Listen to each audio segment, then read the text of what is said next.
Hi learners, welcome back to our channel. This is your Nandini. ప్రశ్నావళితో అయితే మీ ముందుకు వచ్చేసాను. ఫస్ట్ క్వశ్చన్: పెద్ద పులులు, చిరుత పులులు సంరక్షణ కోసం భారతదేశం ప్రారంభించిన ఇంటర్నేషనల్ బిగ్ క్యాట్ అలయన్స్ IBCAలో మే 2026లో 26వ సభ్య దేశంగా చేరిన దేశం ఏది? Options: Egypt, Saudi Arabia, UAE, ఓమన్. ఇందులో ఏదో ఆన్సర్ కమెంట్ చేయండి.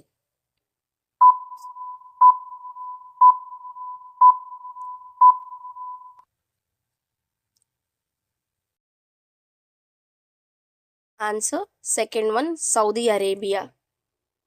సెకండ్ క్వశ్చన్: ఇటీవల మే 2026లో సుప్రీంకోర్టులో పెరుగుతున్న కేసుల భారాన్ని తగ్గించడానికి ప్రధాన న్యాయమూర్తి CJI కాకుండా ఇతర న్యాయమూర్తుల సంఖ్యను 33 నుండి ఎంత పెంచుతూ ప్రభుత్వం బిల్లులను ప్రవేశపెట్టింది?